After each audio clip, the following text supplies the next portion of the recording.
Are there ways by which you can hack into your biology and improve your fitness, your mental capacity, your body strength, and overall live a longer life? Are there ways by which you can reduce your biological age than your chronological age? The answer is yes. Today we have a world leader in biohacking field, someone who is an expert into health, longevity, and biohacking, Ben Greenfield. Hi. Welcome to Odisha, Ben. Jai Thanks. Jagannath. Jai Jagannath. Hopefully I said that the right way. Yes, you did. Yes, you did. So, Ben, millions of people have actually benefited from from you, and so many of them have learned various tools and techniques of biohacking and longevity. I'm glad somebody other than my mom is listening. Yeah. So could you please tell me in your words, in simple way, what is biohacking and what is longevity? What you have been doing in the last several years in your field? In the last several years in my field, I've kind of gone from focusing quite a bit on fitness and endurance sports and weightlifting and a lot of the things that I was a little bit misled when I was younger into thinking was always necessary for being healthy. And I've since progressed into a lot of things that go beyond that. You know, we had a session last night here in town where I talked about everything from invisible variables like air quality, light quality, electrical environment, and water quality to your spiritual health and your relationships, your family, your community, to detoxification. And a big part of this basically is I think influenced for me by the fact that I work with a lot of people and I'll look at their lab results or their health complaints, and they are exercising. Right. And they are eating a decent diet, maybe not a perfect diet that's customized to them, but a decent diet. Right. Yet there's a lot of things missing. Right. I mean, everything from just their phones on Wi-Fi and Bluetooth enabled in their pocket all day, and same thing at night when they're sleeping, and the Wi-Fi routers blasting them because they put it in the bedroom, and the air quality index in their home is poor, and they're drinking out of plastic water bottles, or the lighting and the circadian rhythm is not supported by the light in the environment. And once you start to tweak a lot of those things, as I've done for myself, and I feel What's fantastic. The objective? What's the goal? I'm 43 and I feel fantastic. Yeah, you do. But yeah, once you don't once look 43 at all. Well, thank you. Once you start to tweak a lot of those things, that's when you really see the dial start to move as far as someone feeling the way they think they should feel from moving well and eating healthy. Don't get me wrong; those are foundational principles, right, which are incredibly important to focus on. Right. But there's a lot of other things that I've progressed over the years in developing. You asked me what biohacking is. Yeah. It's a very loose term. These days it can mean everything from putting ghee in your coffee to getting NAD injections to literally becoming a human cyborg with a neural implant, right? Originally, biohackers back in the 60s and the 70s were real human cyborgs. I mean, they called their body wetware, and they would install things in their body like hardware, like a compass that would vibrate implanted in the chest when you face true north, or special chlorophyll pigments injected into the eyeballs for night vision, or magnetic implants in the fingers to be able to interact with screens. I don't necessarily think that's a very relatable definition of biohacking now. I would simply say biohacking now is using smart tools and techniques and tactics to hack your biology. I'm not in love with that word, but it is the word people use. To hack your biology in order to get better, faster, or in a more efficient way than you might have been able to in a native state. Right. If that makes sense. Right. So what's the objective? Is the objective is to live longer? Live 100 years? I don't have a number. I don't think it's realistic when people say they're going to live to 150 years or 160 or 200. The longest living human, I think, on record, based on birth record data right now, is around 117. I would be super pleased and proud if human science could advance to the point where we might be able to get that up to, say, 125 or something like that. If you look at all the males in my family, most of them pass away between about 70 and 80 years old. And if that happens to be the case, and based on my own genetic programming, I'm close to that date, my goal is more to focus on being as healthy as possible, as close as possible to the day that I die. Right, to have that optimum combination of lifespan and health span. You know, I also have that special trick up my sleeve that, you know, my own faith is that I'm a Christian, so I believe that my soul is immortal and I'll go on to live for eternity anyways. So I don't feel like when my body and brain finally pass that's the end of Ben Greenfield. Right. And so I'm not necessarily ruthlessly obsessed with extending lifespan at all costs. Right. I'm a little bit more obsessed with extending health span so that me or anybody else who uses these tactics can live their best purpose. Right, can be able to get out of bed when they're 60 or 70 or 80 and feel great and be able to keep working and being with their kids and influencing the world in a positive way. Yeah, that's the way I think about it. Not many people are really aware of this new concept of biohacking. When do people start? How do they start? Is there a I mean, who is it actually meant for? Is it meant for everyone? Or is Start by drinking a fantastic smoothie like this. I don't know what's in this thing, but this is great. What's the name of the clinic that we're at today? It's called UBU. UBU. Yeah. UBU. And I keep butchering the name of the city. What's the name of the city? Bhubaneswar. Bhubaneswar. Yes. Okay. UBU and Bhubaneswar. Yeah. UBU is UB authentic, UB gold. Aurum is gold. So UB authentic, UB gold. Yeah. Okay. I like that. So where do you get started? Yeah. Where do people get started? Yeah. I think it really depends on the person. Right. Because I'd love to give you some beautiful answer about, start by getting a HEPA air filter and going outside barefoot and getting sunshine and you know, adding some NAD and minerals and creatine and omega-3 fatty acids into your supplementation protocol. You know, there's all sorts of places you can start, but I think what's more important is that you look at what someone's objective is, right? If somebody comes to me and their number one objective is that they got a DEXA scan or some kind of in-body scan and they have a high amount of visceral fat and they want to lose weight and they want to improve aesthetics, that person is going to focus on everything from a diet adjusted to reduce inflammation to some sort of a fasting protocol to typically some kind of a cold thermogenesis to lifting weights. If someone comes to me and their goal is to put on muscle, right? Like I'll train, you know, some Hollywood celebrity or executive who literally just wants to pack on 10 pounds of muscle.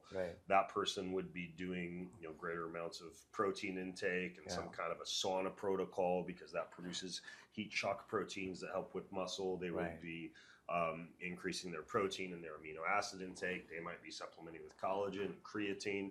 Someone else might be an executive who wants memory enhancement, right? So for them, it might be some super fancy peptide protocol in which they're using things like peptides, these small chains of amino acids. Yeah, C-max and C-length and cerebrolysin and all these neural peptides along with natural products. You know, you talked about memory. You know, ginkgo biloba, bacopa monnieri, these herbs that can help with memory. And I might have them playing brain games or doing a musical instrument or doing some form of memorization or doing things that grow the brain. I personally do all of these things, right? Like I focus on muscle gain, I focus on fat loss, I focus on hormone optimization, on gut health. You managed to do all of this? But, and this isn't, you know, I'm busy. I've got a family, I've got a farm, I got goats, I got chickens, I got 3 companies, I'm working 60 hours a week or more. I don't have the time to be doing this for 6 or 7 or 8 hours a day. So for much of me, these kind of things are just woven in throughout the day.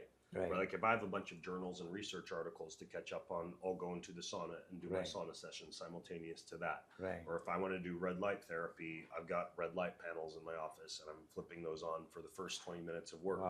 If I'm preparing for an interview with a podcast guest, I'm literally downloading their audiobook or other interviews that folks have done with them and listening to that while I'm doing my morning weightlifting. You multitask basically. Yeah, so you're basically multitasking, not in the, you know, multitasking of course has a bad rap because of the cognitive task of switching repeatedly between tasks. That's different than what I would instead almost call multi-stacking, right? Just doing different modalities at once, none of which detract from the others. That's amazing. Makes sense. Wow. I'm 40 something and it's so fascinating to hear that, you know, you can do all this and biohack and you can have a larger health span and live a quality life. I also been doing certain things in biohacking. I've been doing intermittent fasting very regularly. Um, I've been doing cryotherapy, full body cryotherapy. I have red light therapy. I take IV drips like NAD plus, lymphatic massages, etc., etc. I've been doing that. But there are various ways of doing biohacking. So let's start with food. Now that you're in India, and as you know that we love our food. Food is a love language. We love to feed. We love to eat. And I've caught on to that. and interestingly, every time I turn around, there's a chance to eat. Yes, and if you come to India, people will offer you mithai, which is basically a sweet, Indian sweet, which is pretty much a lot of sugar. So I know. I had a layer at the airport, and there was everybody was offering we me offer samples. mithai in every festivals, and festivals are all over. Yeah. So we basically, as a country, consume a lot of sugar. Yeah. What do you think? Where are we going wrong? Because as you know, that India is also deemed as the diabetes capital of the world. So what would you suggest Indians, because they consume a lot of sugar? Yeah. I don't think that it's any secret that sugar can contribute to insulin resistance and contribute to diabetes, right? So I would probably be leaving a lot on the table to just say eat less sugar. No, I eat sugar, but it's from natural sources: potatoes, sweet potatoes, yams, purple potatoes. My wife's addictive sourdough bread, sometimes a little bit of dark chocolate and yogurt and blueberries for desserts, and parsnips and carrots and beets and yams, and the natural nutrient dense sugars that you find in a lot of healthy foods. When it comes to the isolated sugars, everything from the high fructose corn syrup to the added sugars in processed and ultra processed foods, those are obviously a little bit more of an issue when it comes to why don't we ban sugar? But even those, if you're exercising, you're metabolically active, sugar is not that big of a deal, or as big of a deal as I think a lot of people think that it is. I mean, technically, if you wanted to lose weight, I could give you 2,000 calories of Coca-Cola a day. And if you're burning 2,100 calories a day via exercise and movement, you're still going to lose weight. It's not like the most nutrient-dense diet. You're going to build up amino acid deficiencies and fatty acid deficiencies and vitamin and mineral deficiencies over time. But that's not enough to cause weight loss. And I'm not endorsing that. Do not say that Ben Greenfield started the Coca-Cola diet. But I think there are other things to think about. Let's look at a couple of them. For example, if you, and I looked into this last year when I was in India, if you look at the rise in sugar consumption and the rise in diabetes, they're not correlative. There hasn't been a steep rise in sugar intake. However, there has been a rise in the substitution of natural oils like ghee, extra virgin olive oil, avocado oil, coconut oil, etc., with seed oils that are more processed. When you consume a processed seed oil, this means an oil that has been heated once or heated multiple times, a high intake of fried foods, these oils that have a low smoke point, you tend to see an inflammatory response in the body. So you're saying they're more harmful. These fats can comprise your cell membranes and be a part of your body for, depending on the research you look at, 3 months and up to 2 years after you consume them. So you literally are what you eat ate, more in the case of oil than in sugar, because sugar can have a pretty short transient time in the body. I could have a candy bar and go burn it off at the gym. So with the oils, when you create inflammation, you also induce a resistance of fat cells to mobilize fatty acids to be burnt as energy. So you also create a state of insulin resistance because you get more resistant to insulin in a state of inflammation, which is what these rancid processed seed oils can cause. That's very interesting because in India, I mean, vegetable oils and seed oils are very, very popular. It's ironical It's all over. I mean, we were eating a healthy meal last night, and there was millet and quinoa and amaranth and all these lovely vegetables. They were cooking them in sunflower oil. They were, which is one of the rancid seeds. And it's not as though you can't say, hey, could you prepare this in ghee? So this morning I had a dosa, and I asked for them to prepare it in ghee.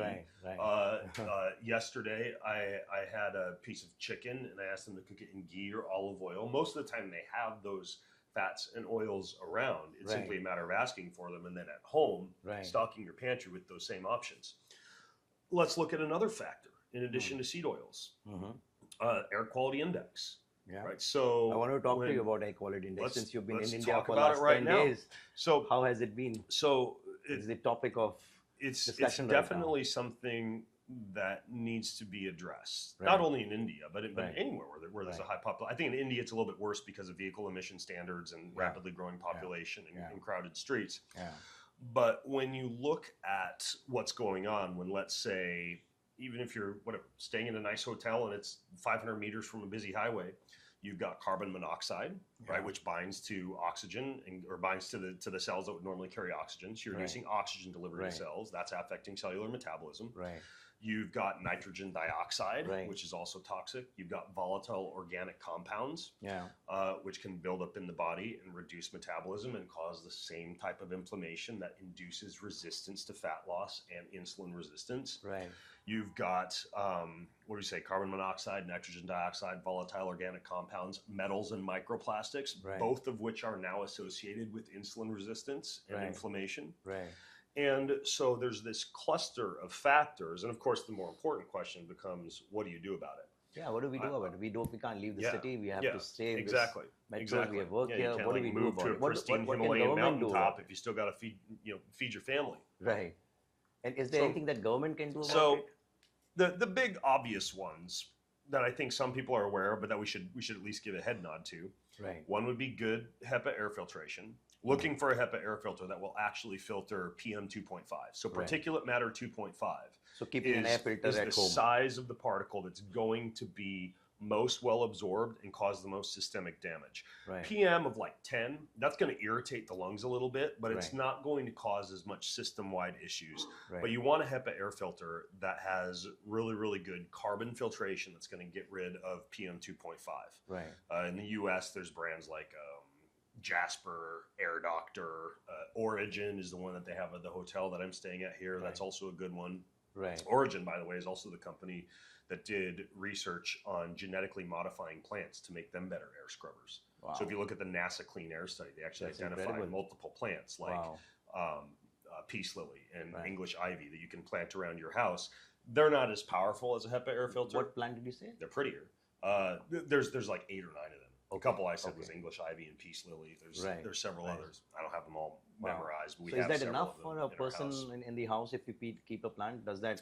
No. You still need HEPA air filtration. Right. Particularly, let's say you still live in a clean area. Right. You create a lot of air pollution when you cook. Right. I'm shocked because I measured in my kitchen the PM 2.5 because the air filter I have called the Jasper, it'll also measure the air quality. Right. And in most kitchens, the fan above the stove is too far above the stove to be able to catch a lot of the particulate matter that gets released when you clean. So my PM level goes from 4 up to above 500 when we're cooking in the kitchen. So now I have a standalone HEPA air filtration unit in the kitchen.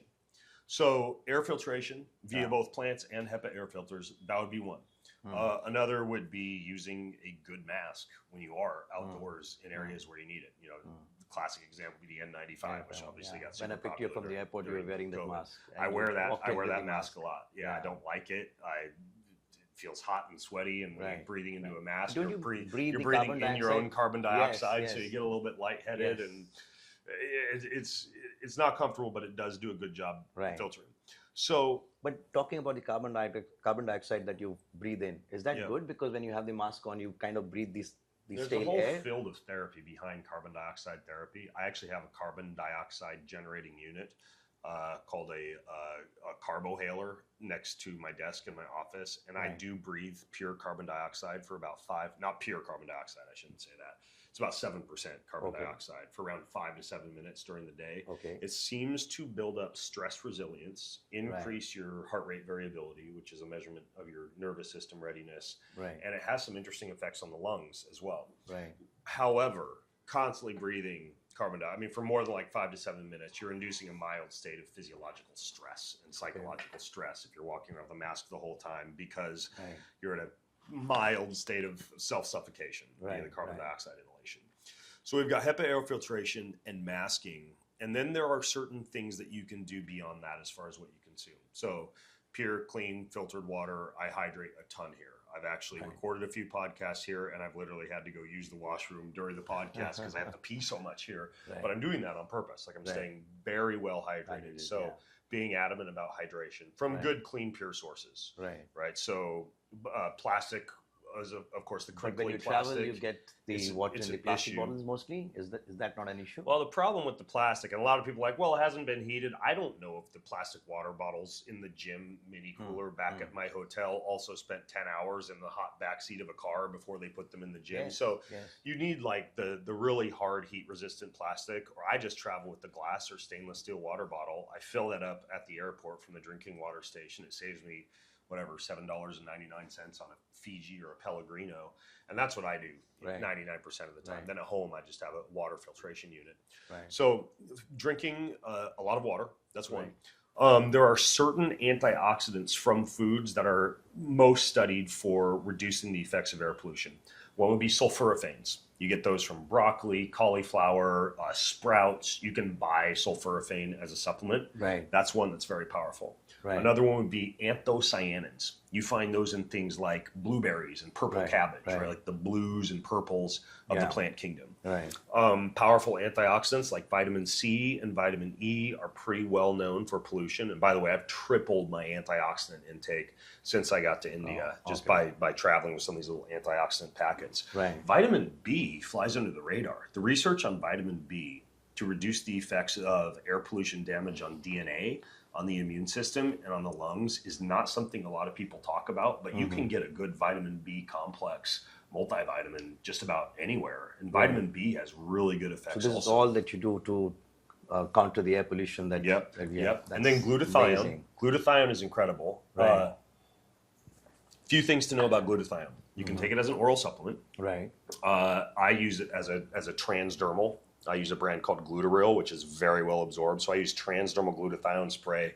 I'm doing 8 sprays in the morning and 8 sprays in the evening here. Normally at home, I just do 4 sprays in the morning. What's that? So I've got 4 times the amount of glutathione going into my body, which is an antioxidant that's also been researched for its effects on mitigating air pollution damage. N-acetylcysteine supports your body's own glutathione production. It's also a supplement that you can get in India. That one has also been studied for air pollution. Cordyceps, which a lot of like Sherpas will use when guiding people up Everest because it helps with lung function. Well, no surprises there. It can also help to reduce the effects of air pollution or help your lungs to deal with that a little bit more. Cordyceps mushroom extract, cordyceps teas, etc.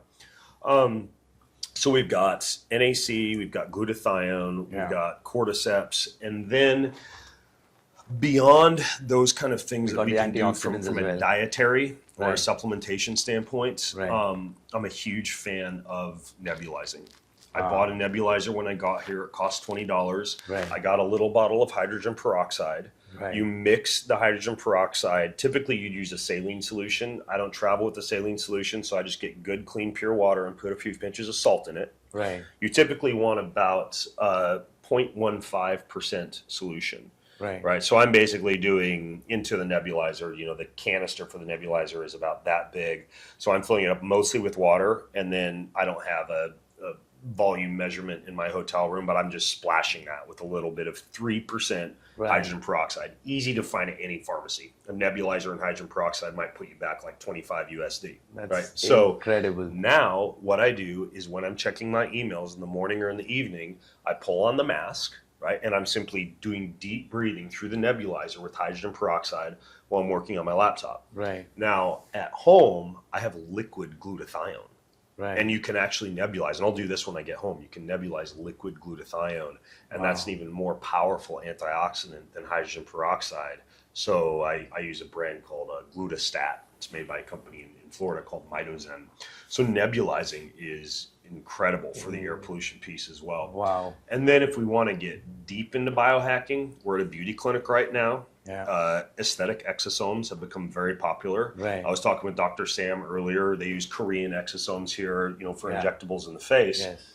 You can also use exosomes because they're so concentrated in growth factors as injectables for joint issues. You can use them as an IV for longevity. The last big study, it was on rodent models, yet they showed a massive, it was like a 17% increase in lifespan just from IV exosome infusion. But because they're so concentrated in growth factors, they can also heal tissue very quickly. So I have a source in Lithuania Right. for exosomes, because I don't know if I can say this on the podcast. I might get in trouble. I don't know if it's legal, but I'm doing it anyways. She ships them to my house. Right. And so I have 4 bottles of exosomes waiting at my house when I get home. Right. And I will also nebulize those. They're little vials. You put a little bit of typically like sterile water into them, and then you can inject them, you can nebulize them, you can use them as a nasal spray. Those are more expensive. I mean, exosomes are not inexpensive. Amazing. Some of them can be $1,000 to $1,500 so many for hacks. a bottle. But if you were to stack all those things, that would be that would help out with the pollution piece. But back to how we got on this topic, Yes. you talked about sugar as being something that would contribute to diabetic risk in India. I would say that seed oils and air pollution are just as big of an issue to think about. I'm glad that you do so many things and not walking out of a podcast the way Brian Johnson did for the AQI. I saw Brian incredible. Johnson was here a few days ago. He's a great guy. He's super dedicated. He's one of the most well-researched human guinea pigs in the world right now. Yes. I don't know that a lot of what he does is super relatable or doable for the general population, but he's sacrificing his body, and testing these things out. And not everybody has the same genetics as Brian Johnson, so obviously what he's doing might not work for you. But he certainly brought a lot of, I think, positive interest into the idea of extending human lifespan or health span, if that's also what you care about. But I saw that podcast where he was wearing a mask during the podcast, and eventually he just left. If I really truly wanted to live as long as Brian Johnson wants to, and I was as dedicated as he is, I probably would leave also and just go curl up in my hotel room with a HEPA air filter. I think it's difficult to live life in a bubble, though. So you do what you can to minimize the damage. And I don't travel with, you guys pick me up from the airport. I don't even check a bag when I travel. I'm now checking a bag because you guys are so generous. Every time I give a talk, it seems like I get a gift, or I've got plates and cups and all. I literally had to buy an extra bag. So yes, now I'm checking a bag when I travel. I travel very light, but I also have a few key things. I even brought a few of them for show and tell, if you want, that I consider to be like biohacks that the biohacker travels with that are light. So first of all, after I go through security, because if I do this when I go through security, they freak out. And I've learned that lesson the hard way. Literally, the last time I was in India, having to get stripped down completely naked in the women's changing tent because I was a complete ghost passing through security, and the soldier flipped out and literally just, almost went to the point of shoving the wand up my butt to see what I had on. That? So this is an EMF blocking blanket. Right, so I pull this over my body when I'm on the airplane, and it helps to block radio frequencies, Wi-Fi, radiation from causing a little bit of a draining of my body's battery. Last night when I was giving my talk, I discussed how your body is a battery, and each of the cells operate at a specific electrochemical gradient, a slight negative charge on the inside, slight positive charge on the outside. Hefty exposure to EMFs in the environment from Wi-Fi routers, from cell phones, from X-ray scanners and the like. All of this can cause a calcium influx into the cell, which positively polarize or positively charges that cell a little bit, and it can reduce cellular metabolism to a certain extent. And cause brain fog, hypersensitivity. Use it when you sleep? So I just pull this open. There's like a blanket. Not even when I sleep, just when I'm sitting there. And then this is really cool. This is a full pull-on hoodie that I can wear that also blocks EMF. And again, if I were to go through an X-ray scanner, I would look like a ghost wearing this. And even though the hoodie... Every time you walk into the scanner, you wear this. Yep. Pants. And then even a little beanie. Right? So I can wear this on the airplane, and if I'm in a hotel room that has a lot of Wi-Fi signals bouncing around, and I flip on the phone and there's more than, there's 20 Wi-Fi signals, I'll usually use this blanket during sleep as well. Amazing. It's not the most comfortable blanket, but it works for blocking EMF. It's like a silver lined fabric. So I travel with this for the EMF piece. Right. I also have a set of headphones. Of course, noise blocking headphones are great for sleep, especially on airplanes. But these headphones are interesting because there's a cranial nerve that snakes through your whole body. It's called the vagus nerve. It stimulates the pacemaker cells of your heart. It innervates your organs.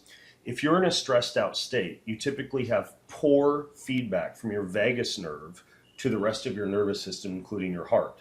Now, many people now are measuring their heart rate variability. their readiness score, their stress score, and a big thing that feeds into that score is your heart rate variability. The number of times in between each heartbeat. It should be variable, right? It should be a beat and 98 milliseconds, another beat and 102 milliseconds. It shouldn't be like a beat and 100 milliseconds and a beat and 100 milliseconds. There should be some variation. Correct. There's all sorts of ways that you can increase your vagal nerve tone. De-stressing practices like yoga and meditation and breath work. Cold plunging and cold therapy, particularly if your head gets under the water. Chanting, singing, humming, gargling, all sorts of ways that you can do it. But there are also electrical vagal nerve stimulators. Literally, they're electrodes that are placed near typically the auricular nerve underneath the ear. And that triggers the vagus nerve in a way that actually tones it and increases your heart rate variability. So check this out. These headphones basically look like normal noise blocking headphones. These are made by a company called a Hulist. However, they also have these little pieces that I can put on either side of the headphone. And then I take the covers off of these pieces. And so when I feel stressed, when I want to relax, if I wake up at night and have a difficult time falling back asleep, what I can do is put these headphones on and they, probably because I just stuffed them into my bag hurriedly on the way coming in here.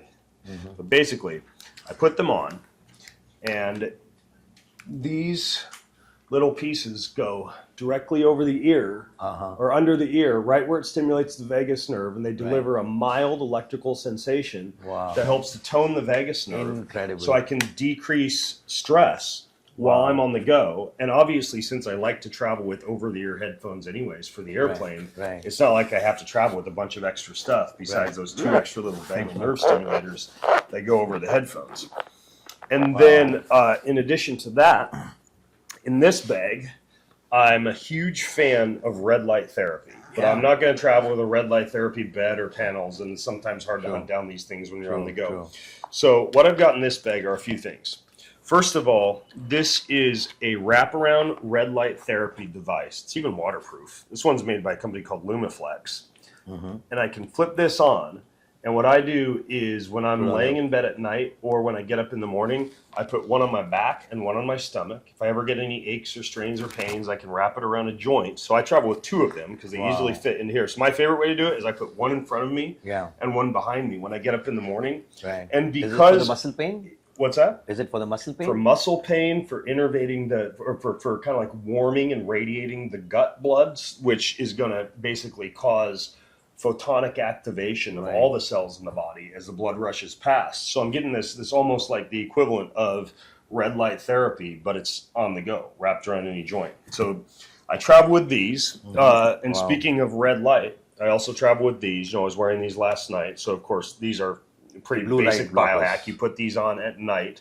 So if you're in a hotel room that's got a bunch of bright lights, or I'm speaking at night under LED fluorescent lights, I can wear these. And they keep your melatonin from being disrupted. I saw you wearing them last night. They look great on you. And then you can also, in the same way that you can block red light at night, you can get more natural bluish green light is the light spectrum that kind of causes the waking response.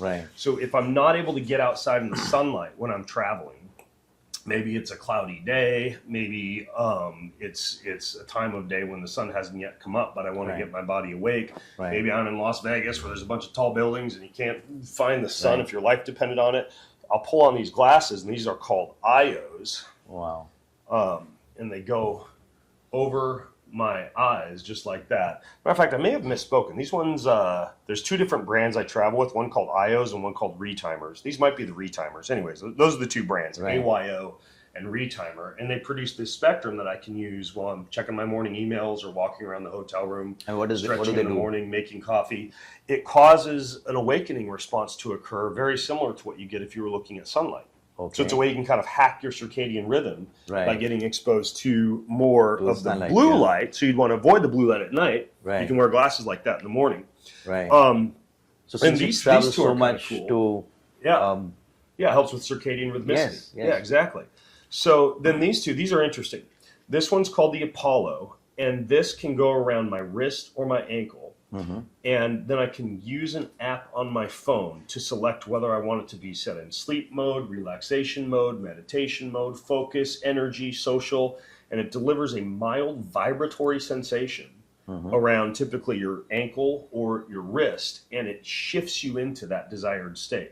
I love this for sleeping on airplanes, for giving a talk. I had it on last night in energy mode, so I'd stay energetic at night when I was giving my talk. Right. And it's a very subtle sensation, but and obviously it's highly portable, and I can travel with this anywhere in the world. So that one helps with sleep or with energy.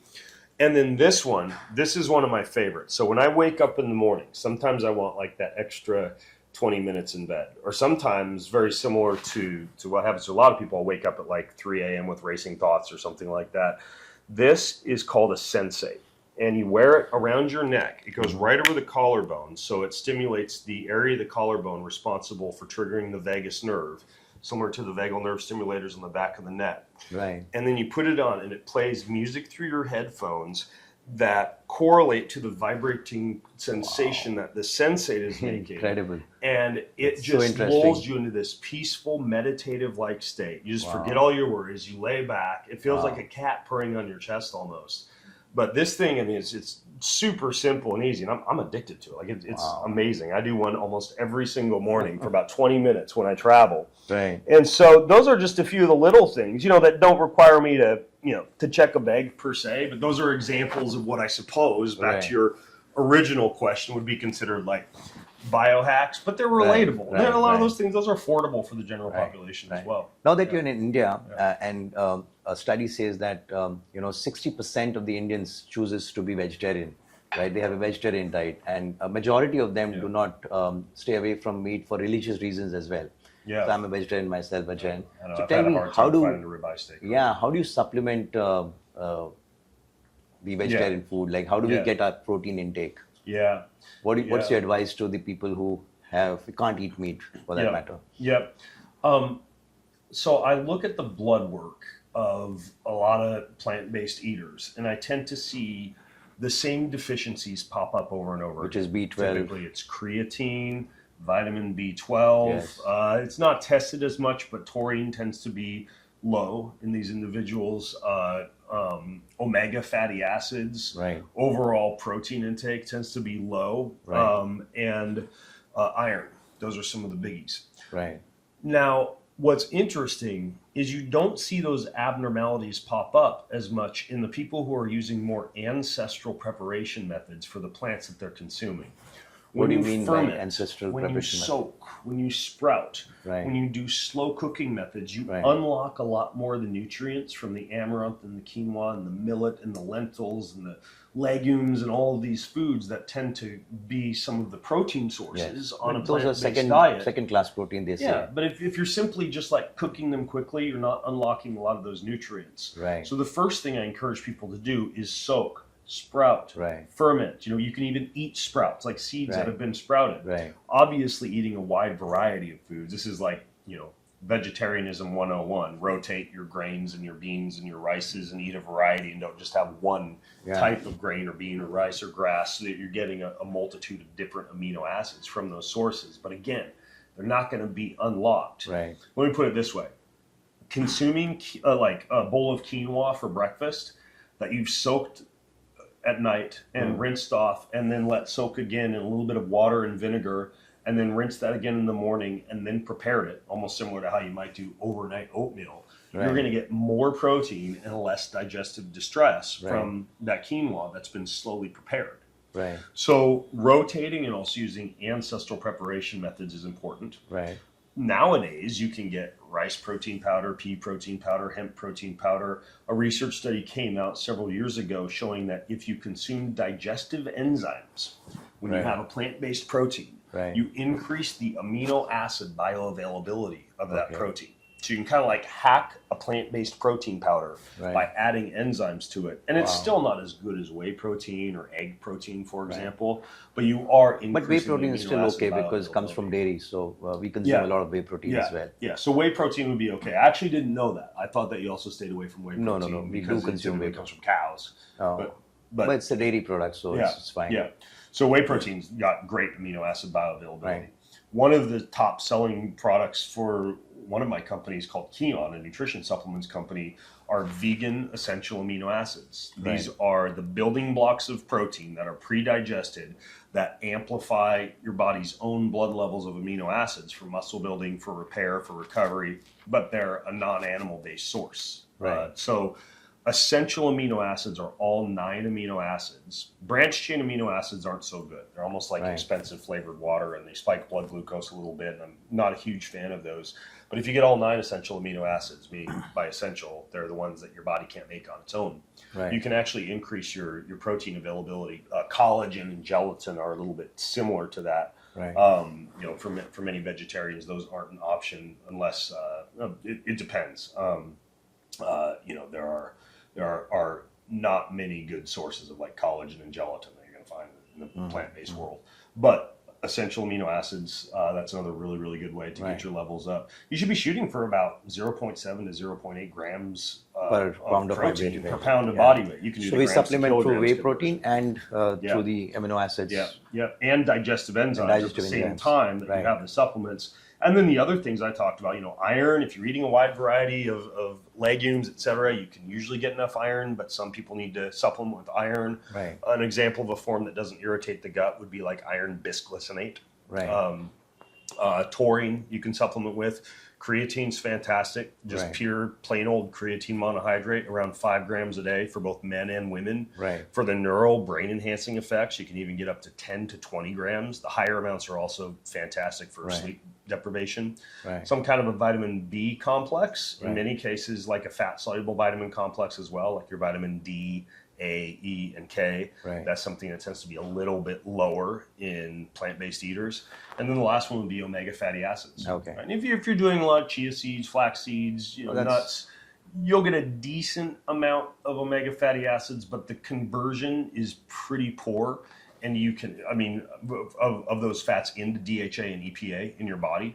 So you can use a plant-based source of omega fatty acids as well. And one of the best ways to do that is via algae, like chlorella, spirulina, etc. A lot of algae has a decent amount of omegas in it. So those are some of the things to think about. Very nice. So, since you spoke about sleep, let's talk about the great Indian sleep deficit. You know, as per the study, more than 60% of the urban population of India do not get enough sleep. They don't get to sleep for less than 7 hours in a day. And most of them are scrolling in bed before they go to sleep. You talked about the importance of sleep. How do we improve the quality of sleep? Well, first of all, the quality of sleep is important, because if I just say sleep more, it's actually been shown that how many hours do you sleep a day? The regularity of your sleep schedule is more important than the number of hours that you get. Meaning, if you're regularly getting 6 hours of sleep a night, but you're going to bed at 11 p.m. and you're getting up at 5 a.m., that's consistent from day to day, even on the weekends, that's going to be better sleep than the person who's your friend who's going to bed at 9 p.m. and getting up at 4 a.m. some days, and other days it's 12 a.m. to 7 a.m. So regular sleep times are incredibly important. I personally get about 7 to 9 hours of sleep when I travel. I get about 6 to 7 hours of sleep at home, but at home I often have like a midday siesta or nap. Because at home I typically have a lot more chores, I have more responsibilities in the morning, and so when I travel, I sometimes don't have the luxury of being able to check out in the midday. So when I travel, I get more sleep. I get about 8 to 9 hours a night. The main things that I focus on are just the normal sleep hygiene factors. Room completely dark, all the way down to like hanging the closet hangers in the closet on the curtains in the hotel room to keep it completely dark. I travel with a little strip of electrical tape to cover up all the blinking lights in the room. I get the room as dark as possible, and I have a sleep mask. So that's number one. Number two is the temperature. Super cold. I will even like call the front desk and have an engineer come up to my room if the room go at least to 18 degrees Celsius to get it cold.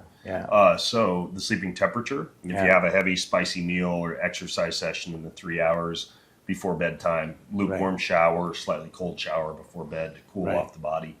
I don't do any work in bed, so it's not as though I don't have my phone in bed, and sometimes I'm scrolling through Instagram or talking to my kids and my wife, or watching a funny YouTube video, but no business books, no business, no emails allowed. So my brain doesn't associate the bed with the place of work. They've even shown that if you have insomnia, the worst thing to do is just lay in bed, because then your brain associates the bed as a place where you lay awake. So you get up and do something not in the bed. I know a lot of people who eat on bed.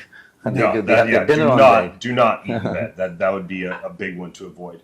And then covering up ambient noise, I do that. I use an app called New Calm. It's incredible. I actually play that by my bedside with the phone in airplane mode. So for the frequencies that you listen to? Exactly. Yeah, really great frequencies for sleep. One of the best sleep apps that I've found for producing really good sound. And then I play it through those headphones when I'm on the airplane. Okay. So I pay attention to those 4 factors. And when I travel, I use melatonin to help my body adjust to the circadian rhythm. I take a lot for the first few days after I get to my destination. I take about 300 milligrams of melatonin, which is a big amount of melatonin, but it's also a good anti-inflammatory and antioxidant. So it's useful when you travel as well for some of the inflammation that occurs. And when I'm on an airplane, I take CBD. It's kind of a really good anxiolytic and relaxant. So on a regular basis? On airplanes. I find that's like my airplane medicine. It really helps me on a long haul flight. It's CBD. Yeah, I take the melatonin surge when I go to the flight and just sleep off. Yeah, melatonin is great for the flight too, because it has the anti-inflammatory effects. But light, sound, sleep, and light, sound, temperature, and stress are the main 4 factors that I focus on. Put a little melatonin on top of that. How do you track your sleep? With a ring. I've got an Aura ring. I've got an Ultra Human. I've got a Luna. I'm not super, I'm not super loyal to any of them. I just use whatever I happen to have. But so I get really good sleep scores even when I travel by paying attention to just the normal factors of sleep hygiene. If I'm out late at night, I got the glasses on. The temperature back in the hotel room is cold, and and it's dark, and I'm not working in bed. And these are just the simple things. Very simple things too. Way more than any fancy supplement. Yes. And there are fancy supplements out there. I mean, like there's a growth hormone precursor called sermorelin. That's fantastic for sleep. There's another peptide called deep sleep inducing peptide. These are some of the bigger guns that you can use in people who really struggle with sleep issues.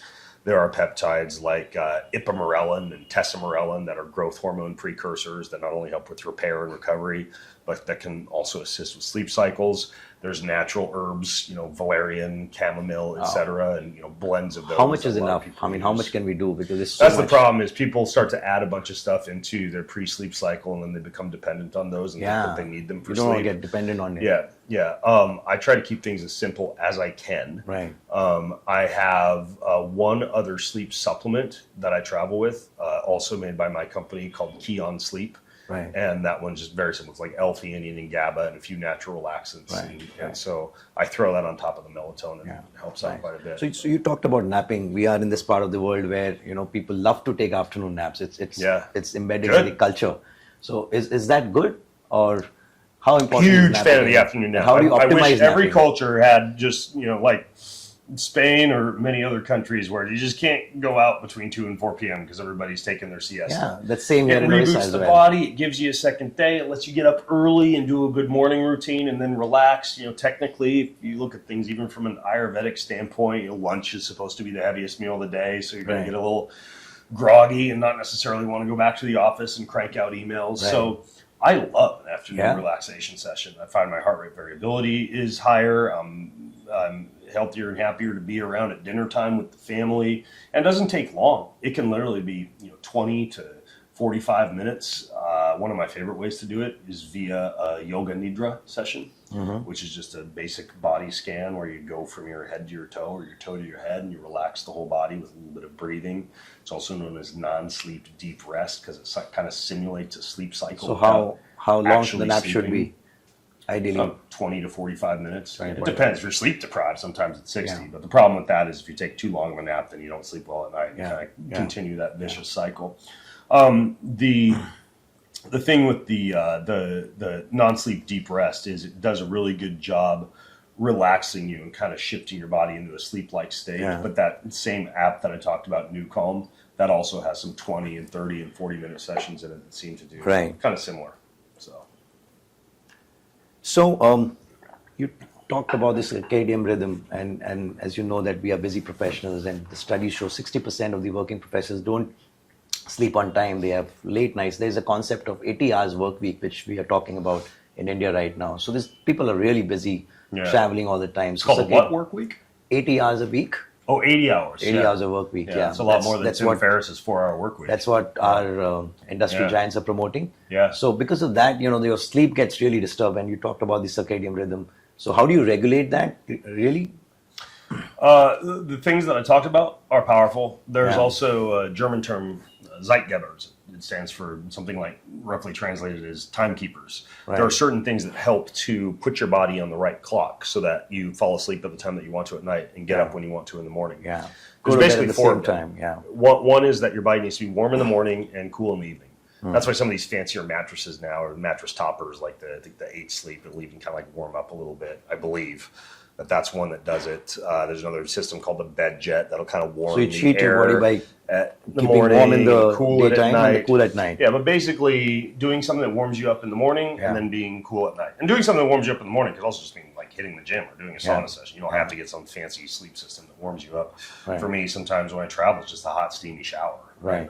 But temperature is one. Food is another. Right. So if you're having difficulty with circadian rhythmicity and falling asleep at the right time at night, sometimes long intermittent fast or frequent breakfast skipping isn't a good idea. Because food, especially a protein-rich meal, like having some eggs and yogurt or some lentils and beans for breakfast, that can actually jumpstart your circadian rhythm and get you into the right time zone. Right. So I don't do as much breakfast skipping when I travel. Right. I eat a later breakfast at home, closer to like 10:30 a.m. When I travel, it's typically closer to 8:30 a.m. Right. So we've got temperature, we've got movement. Yeah. Light, we discussed, right? Getting access to a lot of natural bright light in the morning and then dimming the lights within 3 hours of bedtime or wherever the sun happens to set in the area of the world that you happen to be in. Right. That helps a ton with circadian rhythmicity, which means, if I land at 3 a.m. in a destination, I've got the blue light blockers on. I'm keeping myself as dark as possible when I get to the hotel. I keep the blockers on when I get into bed. Even if I've only got a chance to sleep for 4 hours, I'm making sure that that's a nice dark environment. Mm-hmm. And then the last one, in addition to movement, temperature, and light is, in addition to temperature, light, and food is movement. Yeah. Right. So an exercise session is a pretty good idea at a regular time of day, kind of similar to how you should eat at a regular time of day, and have a normal sleep rhythm and go to bed at a consistent time and wake up at a consistent time. Eating at consistent times during the day is also a good idea, particularly for circadian rhythmicity. Yeah. So, whatever that might mean. Breakfast at 9 a.m., lunch at 1 p.m., dinner at 7 p.m., and you try to stay in that schedule as much as possible. Right. The one thing that we Indians are not good at is exercising. Studies show that the sedentary lifestyle. Not necessarily true. I almost got my butt kicked in tennis the other day with a few Indian entrepreneurs who were pretty fast. They must be tennis pros then. But sedentary lifestyle is on rise, and because of that, you have obesity, metabolic disorders. Most of the Indian population is facing these problems. So, how important is exercise actually? I mean, you've been a fitness guru. Yeah. What would you tell? Well, it's obviously important. How important is exercise? I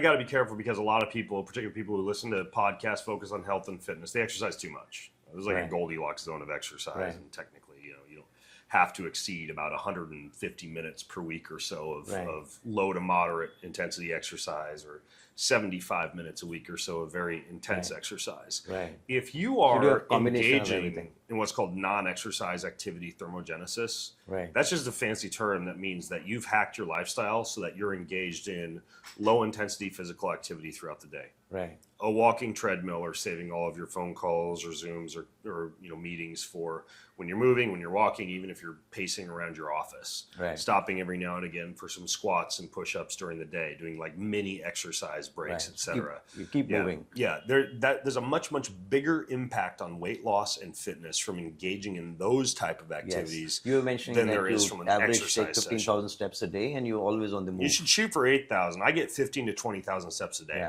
easily. And a big part of that is because I'm just constantly moving, walking, parking farther away at the grocery store, or just walking to the grocery store, saving all my calls for walks that I'm on, etc. So I also do an exercise session at the beginning or the end of the day. And for exercise, it's important to not just do yoga, not just do cardio, not just do strength training. I think of it as 5 variables, right? You want to target strength training by lifting weights 2 to 3 times a week. You want to target power training, like the fast, wiry, explosive muscle that's more heavily correlated with longevity than just the basic strong muscle. So that might be playing a sport or doing some kettlebell swings or something a little bit more explosive a few times a week. You want to focus on some type of high intensity cardio session. And you only need to do that like once a week to really get good mitochondria and VO2 max. This could be like 8 30-second sprints with long recovery periods. You want to focus on fat burning, and typically just doing low-level physical activity throughout the day is a really good way to keep that sparked. And then mobility. So I do 10 to 15 minutes of foam rolling and deep tissue work every morning. I try to get a massage at least once a month to maintain the young muscle and work out cross-linking and fascial adhesions.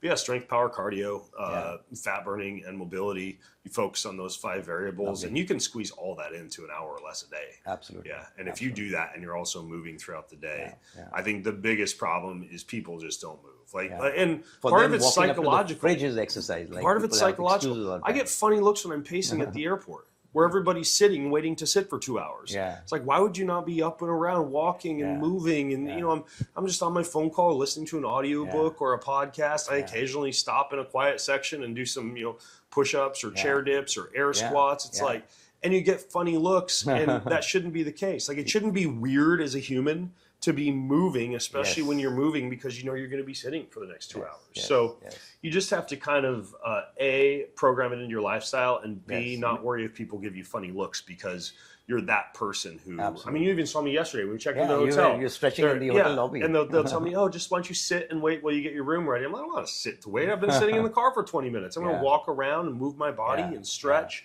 And so, you just have to almost like defy social norms a little bit to keep the metabolism. We should make push-ups mandatory before every beer. That will solve India's beer belly crisis. Actually. No, for me, because I don't like beer. But maybe push-ups before every sip of wine or something like that. So I was told that when you turn 30, you lose 1% of the muscle mass every year. It's called sarcopenia or something. Depending on how much protein you eat and whether or not you're lifting weights. Right. So what are the biohack techniques to improve or boost your muscle mass and improve your recovery? Because as you know, muscle is the organ of longevity. So exercise, I understand, but how important is muscle building? Lifting weights, particularly at a rep range that doesn't allow you to get more than about 12 reps in. So a lot of people just lift too light, right? So there's a whole concept of what's called reps in reserve. And you would want to, my rule is 3. Like, if you can get to 12 and do 3 more, then your weight's too light. You need to increase your weight. So getting the muscle close to a high amount of time under tension that induces as close to fatigue as possible without injury. That's one. Is most people just don't lift heavy enough weights, right? So, like, I went for a swim this morning and I did some squats in the gym, right? And I did 10 sets of 6 squats, and in between the squats, I was doing some planks and some core work and some recovery. But with the weight I was using, I wouldn't have been able to do 9 squats, right? So I was within that rule of 3 parameter.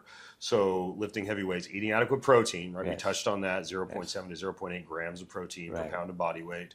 Some form of thermal stress. I briefly alluded to this earlier, like the heat shock proteins that you get from the thermal stress in a sauna that helps to be able to maintain muscle. It's very interesting research. It doesn't seem like you'd be able to just build muscle by getting hot. It's more about maintaining muscle than building muscle, but having some kind of a robust sauna practice, that can be helpful. Hormones. Especially as you age, women will see decreases in hormones like progesterone and testosterone. Men in particular will see a decrease in testosterone. There are herbal agents like Tongkat Ali or turkesterone that can help with testosterone. I'm not opposed to testosterone replacement therapy for people who are doing a lot of things that you'd want to do to maintain elevated testosterone levels but still seeing deficits. So paying attention to hormones is important. And I mean, don't get on testosterone replacement therapy until you're at least lifting heavy weights, getting adequate sleep, de-stressing, and consuming the building blocks for testosterone, which would be creatine, minerals, zinc, magnesium, Right. boron, and vitamin D, right? Yeah. You should have all those present in your diet.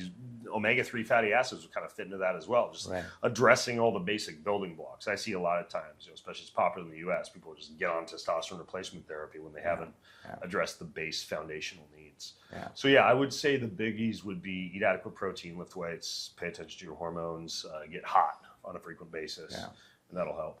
So, talking about testosterone levels, I was reading research which says that in the last 2 decades, testosterone levels in men have gone down by 20% because of chronic stress, fatigue, and pollution, and so many external factors. Yeah. And I mean, testosterone is so important. So, what do we do to increase the testosterone level and for sexual functions and vitality, basically? I mean, not to give you too brief of an answer, but everything. But that you mentioned everything that I just said. The herbs are kind of the icing on the cake.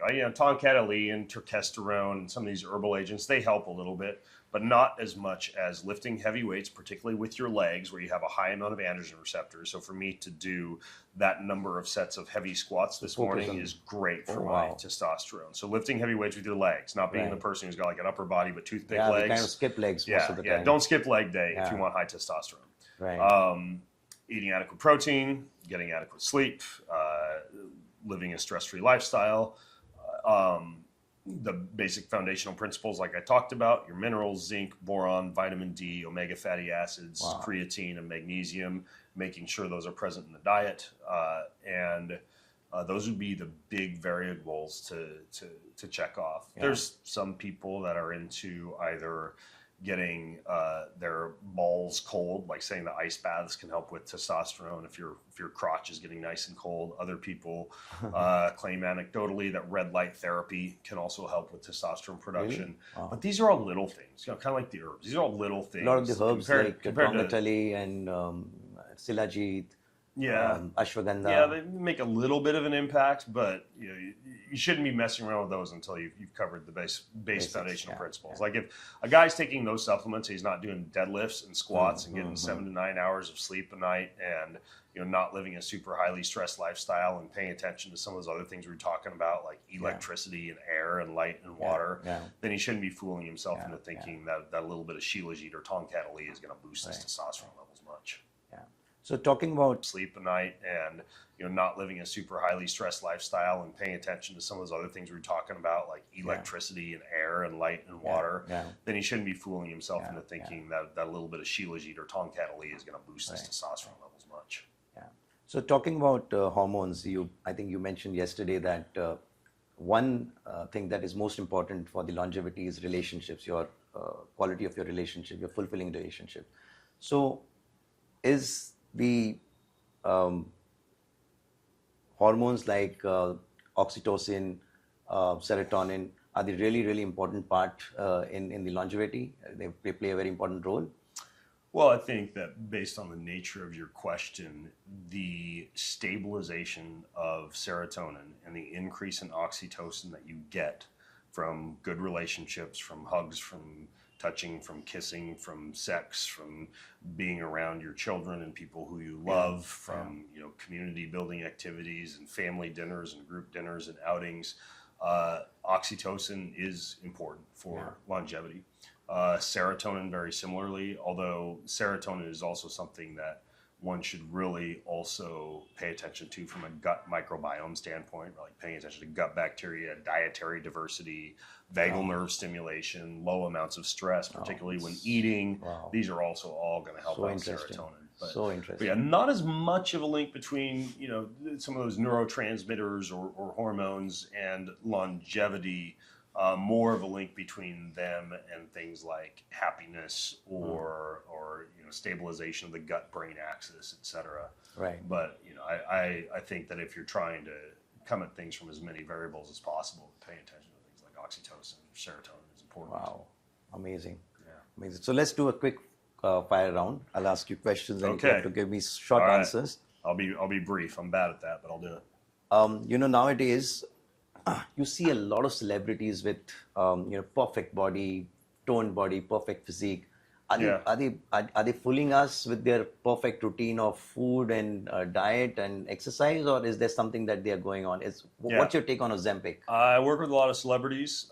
Most of them are devoting 3 to 4 hours per day on their body and biohacking modalities and doing all the things that allow them to maintain that perfect physique, along with typically hormones, steroids, peptides, so-called gear, as well as for the fat loss piece, things like Ozempic and GLP-1s, which basically make you not want to eat. Is Ozempic safe? Not in the dosages that are being used. It's a pretty impressive drug with really good safety records for things like diabetes, but you can control your appetite with it by using like 1/10 or less of the amount that's currently being dosed. And at the high dosages, you get things like muscle loss, gut inflammation, depression, anxiety. So I like those drugs, but not in the amount or the dosage that they're being used, which I think is in excess. Right.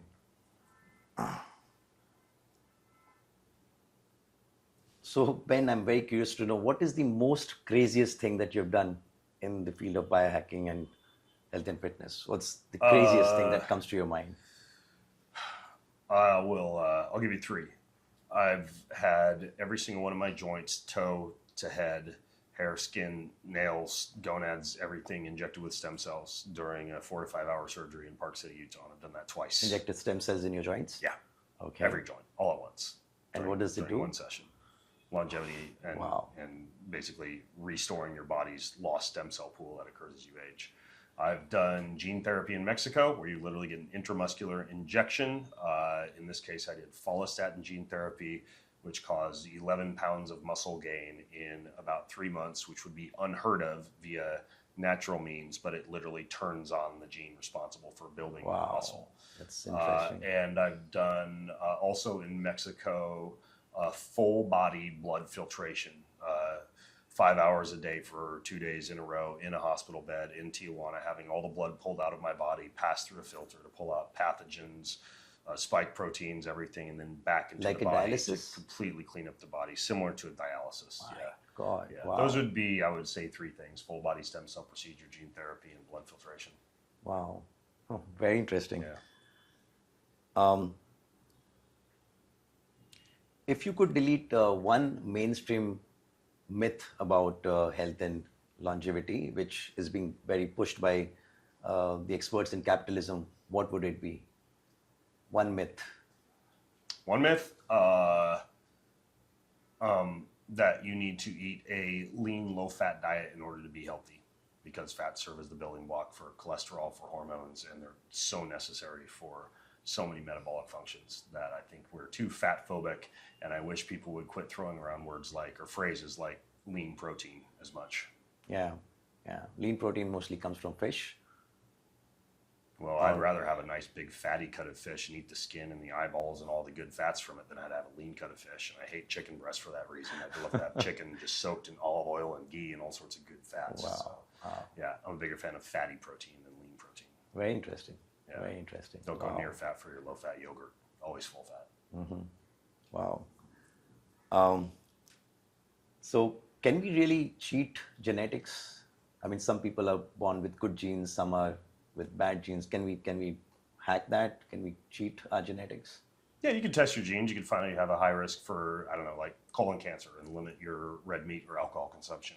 You can find out you have a high risk for type 2 diabetes and wear a continuous glucose monitor like this and pay attention to your sugar and your carbohydrate and your seed oil and your air pollution, things that we were talking about earlier. Right. You can find out you have a high risk for blood pressure and take things like nitric oxide supporting foods like beets or or cordyceps or extra virgin olive oil or some of these things that help out with nitric oxide production.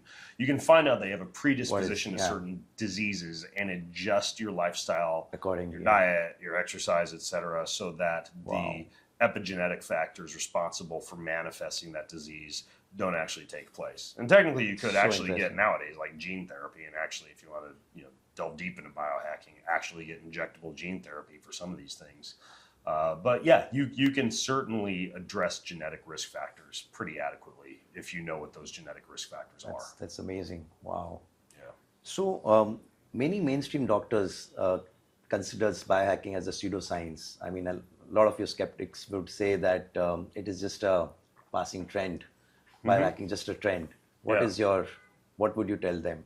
Yeah, a lot of it is pseudoscience. A lot of it is a trend. A lot of it is just pure anecdotal or N=1 experimentation, which I don't have anything against per se, as long as you're not claiming that, whatever deep sleep inducing peptide helped you to sleep, therefore, it'll work for the general population.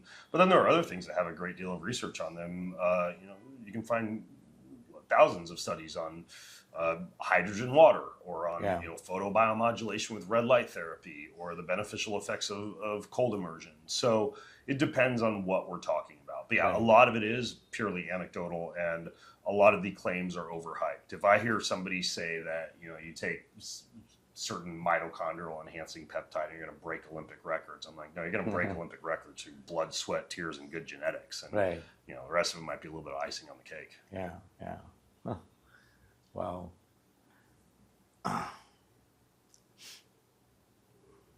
So you've been advocating pushing your limits and for high performance. What is the legal drug that we could have, entrepreneurs like the entrepreneurs like us could have to enhance our performance at work? The legal? Yeah. It depends what country you're in. I would say probably, if I could choose one, are we talking about like cognitive enhancement or physical enhancement? Yeah. Cognitive enhancement. I would say if we were going to go with a pharmaceutical, like a performance enhancer drug, like a pharmaceutical that you could get legally most places, probably Provigil, also known as modafinil. The problem is it can cause some disruption of sleep cycles if excessively used, and a little bit of when you say excessively used, how often can we use? I mean, you could use a little bit every day if you wanted to. It's something that I think is particularly good for sleep deprivation, but I would say if we were going to go with a non-pharmaceutical, probably NAD. Just because it's not only going to have an anti-aging effect, but it's great for cognition and sleep deprivation as well. So I'd say NAD. Yeah.